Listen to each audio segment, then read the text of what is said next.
Zombie apocalypse.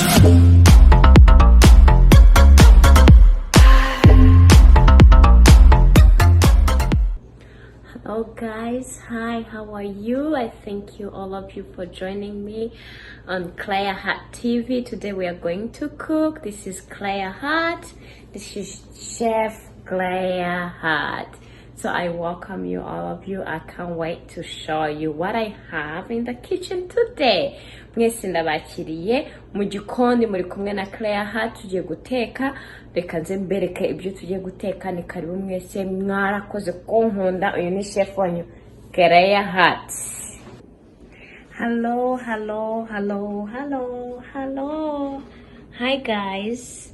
We are going to cook a really big meal. We are going to cook the fish, the tilapia. This is the tilapia. I washed it already. It's all clean. And these are potatoes. And I used 4 potatoes. Each potato has 110 calories. And I'm gonna use these 2 onions. I'll show you how I make the homemade guacamole, how I make it myself at home. And then these are the spices I'm gonna be using: the garlic, the cayenne, and then I will use lemon pepper for the fish.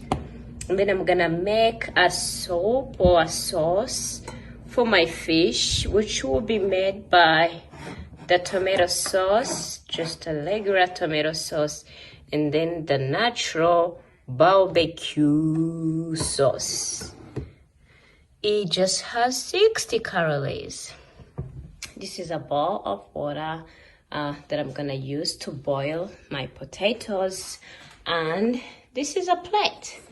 When my food is done, I'll bring it on this plate. And then I have this celery. So I'm gonna show you how I'm gonna put this meal together, and then it's gonna come perfect. Welcome in the kitchen. I'm going to slice everything, and then I'll show you, I'll go with you how I prep my fish and how I cook it. I'm gonna actually grill it in the oven, or I'll be baking it in the oven. I preheated my oven at 350 degrees. Yes, so welcome. I do welcome you. Muraho mwese, ndabasuhuje, ndabakiriye mu gikoni. Ngiye guteka ifi. Iyi fi twese dukunda, tilapia. Ndateka n'ibirayi byo tuza kurisha ifi yacu. Ndakoresha ibitunguru 2. Ndaza kubereka ukuntu nkora. Hano babyita rwakamuri, ni avoka ibivanze n'inyanya ndetse ivanze n'igitunguru. Ibyo ni ibirungo ndi bukoreshe, byose biri hano: cayenne, garlic, uyu ni umunyu, iyi ngiyi ni ikirungo ndi bukoreshe ku ifi. Hanyuma ndabereka n'isosi nza gukora y'ifi yanjye. Aya ni amazi ndi bukoreshe. Aha ni bundi bwarurire. Izi ni intuza ni imizi ya seleri. Ni karibu rero, ndabakiriye, ngiye kubereka ibintu byose ukuntu bigenda. So now I'm going to prepare or prep my potatoes. Ubwo ngiye gutunganya ibirayi byanje. I don't want to peel my potatoes. I want to just let the peels on. Ntago ndi buhati ibirayi byanje, ndashaka ngo bigumaneho intuza yabyo. The skin is not, I mean, the potatoes don't have, I just peeled some few parts because they didn't look good. Nakaseho ahantu hatasaga neza, and I already washed my potatoes. So what I'll do,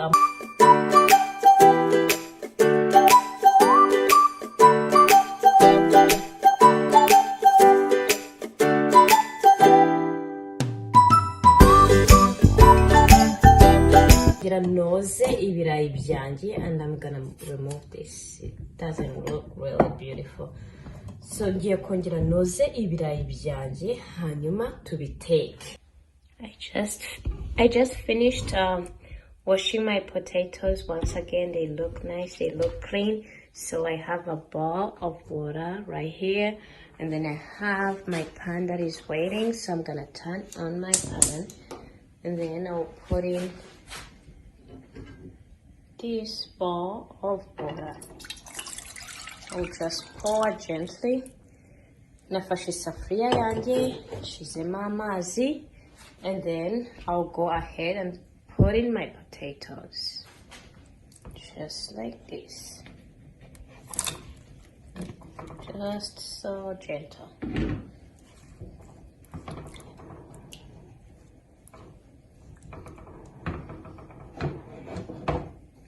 Okay. And then I'm gonna add in salt. Ngiye gushyiramo umunyu mu birayi byanjye. And then I'll cover my potatoes and wait until they boil. Ngiye gupfundikira ibirayi byanjye mbitogose.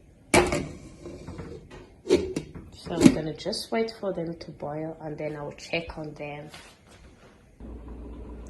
Hello, so we are going to make the sauce over here for my potatoes. The potatoes are boiling already, and so I'll just turn off the heat.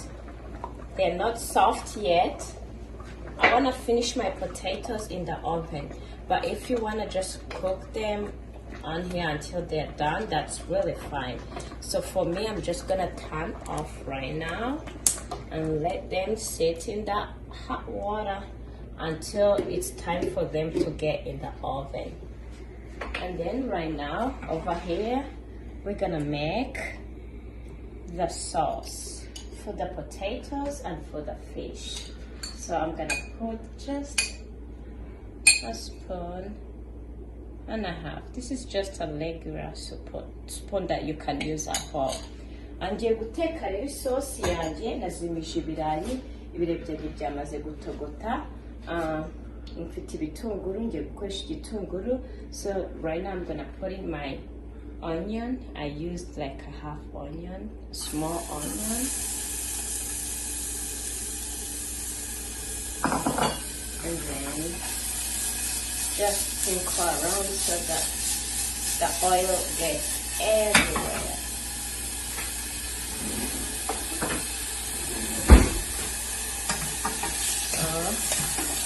Ibyo ni ibitunguru byanjye ngiye kubikarangaho kanya gatoya. I will take about like 1 minute. Maybe 1 minute is enough. And please keep subscribing, liking, commenting, and I love all of you. Thank you for all the love. Thank you for subscribing. It means a lot to me. So my onion is just cooking. I'm waiting for a few seconds until it's a little bit brown, and then I can put in my tomato. This is the tomato sauce. It is 3/4. That's what I used of tomato sauce. And then I have the barbecue sauce. The barbecue sauce I only used a quarter because that's enough. Izi nizo sauce ngiye gukoresha kugira ngo nkore sauce y'ibirayi. So what I'm gonna do, my onions looks good. They look ready for the tomatoes. I'll turn the heat down and then go ahead and put in my tomatoes.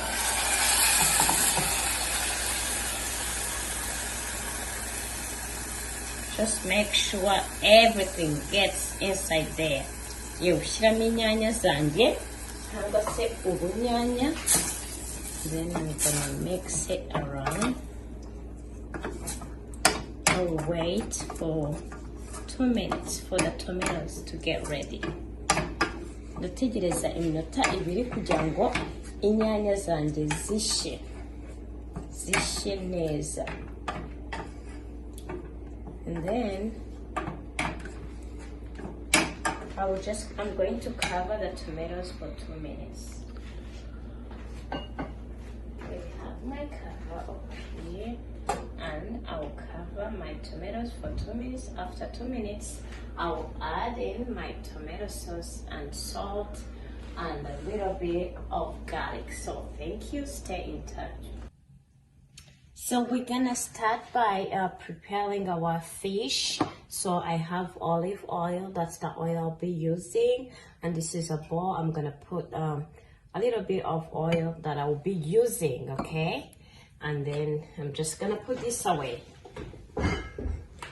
And then I'm gonna slice my fish, okay, gently. I will slice my fish so that the spices gets inside. Ngiye gukata ifi yanjye kugira ngo ibirungo bize kumvikanamo, bize kwinjiramo neza. So that's how it looks like. So this is one side, and then I'm gonna slice the other side. Go ahead. Just, there's no measures about slicing it. You can just slice it anyhow, any way you want. But it's good to make more. Nta buryo buhambaye bwo kuyikatamo, ariko ni byiza yuko uyikata ugashyiramo utuntuza twinshi kugira ngo ibirungo bize kwinjiramo. Alright, so I'll get a paper towel and dry my fish. It is a little bit wet. Nifashe paper towel kugira numutse ifi yanjye. And then I'm gonna just move. I will move my cutting board, put it away. Put it away. And then I'll get, this is a pan, I already washed it and it's ready. I did put the foil down, so it will help me to grill my fish the way I want. Alright, so what I will do, this is the oil again. So I'll get the oil and just put it on the pan. Just a little bit, you know. I don't want my fish to get sticky, so that's why I'm putting oil on it, okay? And then I will place my fish. I'm gonna place my fish down there, and then I'll get a little bit of oil and just sprinkle oil around my fish. And then I'll do it, I'm going to put the spices. I'm gonna be using garlic. I love garlic, so I will sprinkle some garlic, and then I will massage my fish very well. Make sure it gets inside, and then I'm gonna use this one. It's called lemon pepper. Rero ndimo gushyiramo ibirungo, nashyizeho amavuta. Ubu ngubu igisigaye ni ugushyiraho ibirungo. Ibirungo ndi bukoreshe akaba ari tungurusumu. Ushatse wakoresha tungurusumu iri fresh. Ikindi kirungo ndi bukoreshe akaba ari iki ngiki cyitwa lemon pepper, kiba kirimo n'umunyu. Okay, and then I will use the little bit of cayenne. Ngiye gushyiramo cayenne, and then I will massage my fish. I'll just give it a little massage over here. So I'm gonna turn to the other side and do the same thing. Ngiye guhindura ifi yanjye nongere nkore nkuko nabikoze. Just put garlic, massage my fish gently. Put the lemon pepper. Shizeho lemon pepper cya kirungo cyanjye. Hanyuma cayenne. I love cayenne so much. I can eat a lot of cayenne, but I'm just gonna be using a tiny bit of cayenne. So my fish is pretty much done. What I like sometimes is just to sprinkle some of the spices inside here. And then I'll put in just garlic. And then I will just give my fish 5 minutes so the spices get inside.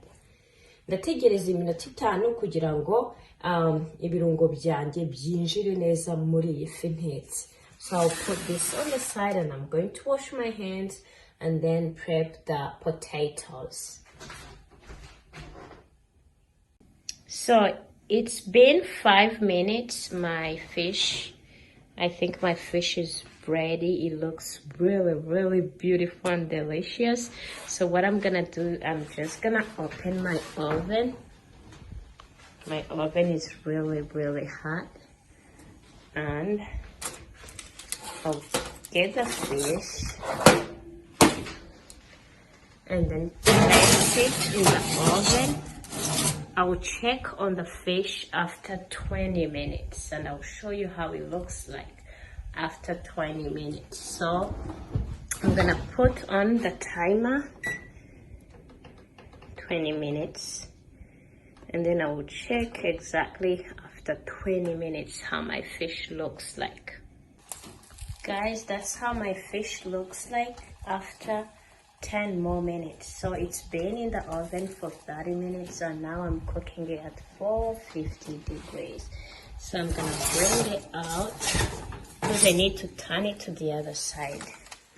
Ifi yanjye ngomba kuyihindura ku rundi ruhande, and then I will place my camera over here. I hope you can see it very well. And then I'll turn my fish.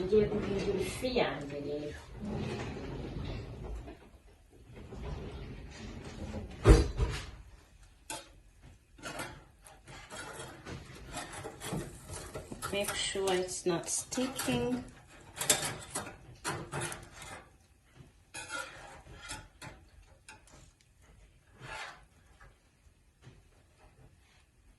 Alright, I need a strategy to turn my fish. I don't want it to break. Ntabwo ushaka ifi yanjye icagagurike. So I'm gonna use the paper towel and turn my fish. Nuko mbashije guhindura ifi yanjye. Here you go. So and then I'm gonna put it back in the oven. Ngiye kuyisubiza muri oven kugira ngo ishye neza. I'm gonna put it back in the oven so that this side gets nice and crispy. And I'll put it back in for 10 minutes.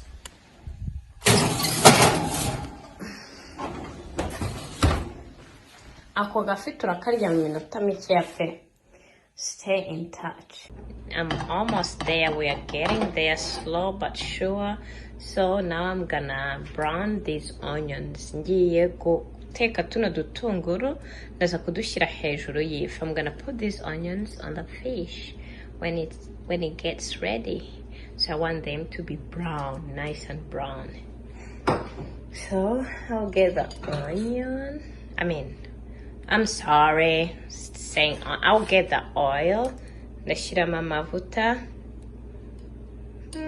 Just about a tablespoon.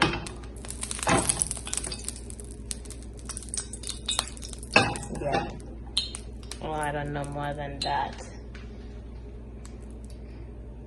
And then I have my onions here. Kirimo ibitunguru.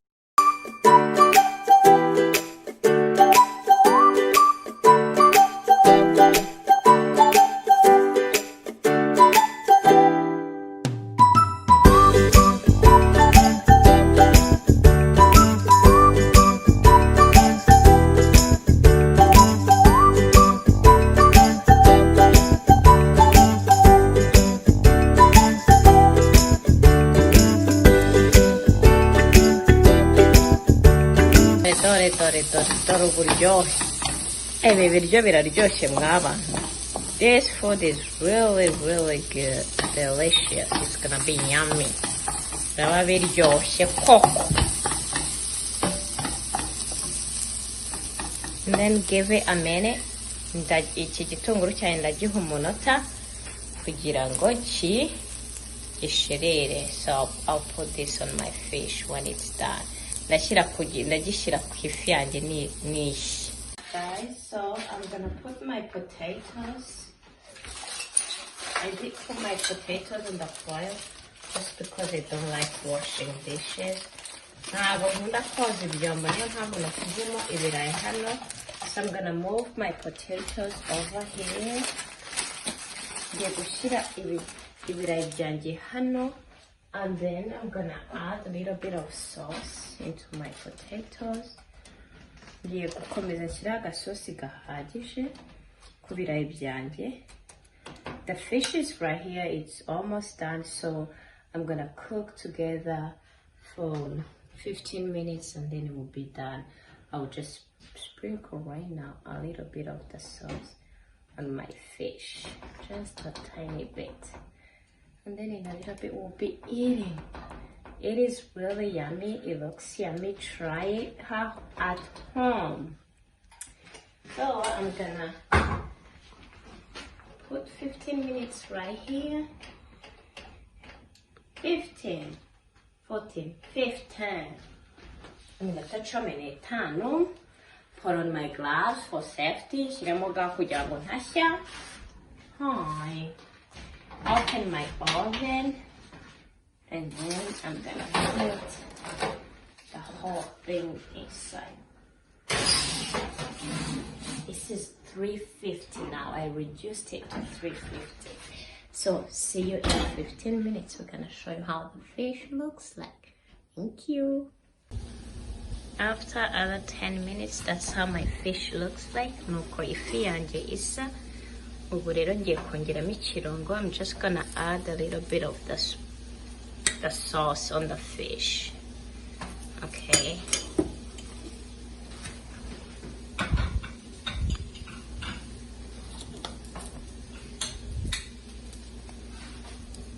Just a tiny bit of the sauce, because I want my fish to be really nice and yummy and crisp and everything. Ndashaka ko ifi yanjye biza kuba isa neza iryoshye, ariko ngo isa neza koko. Alright, and that's how the potatoes look. The potatoes looks really yummy.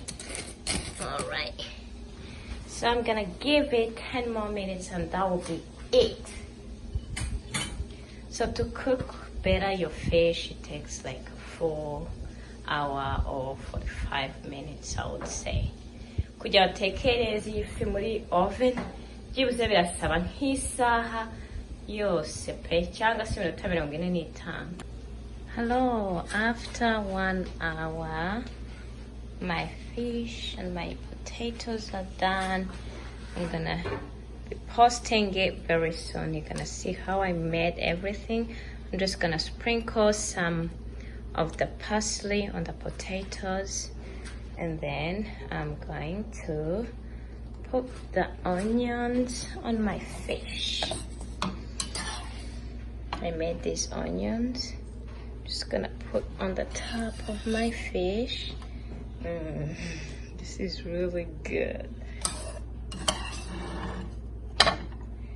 This is really good. I will tell you how.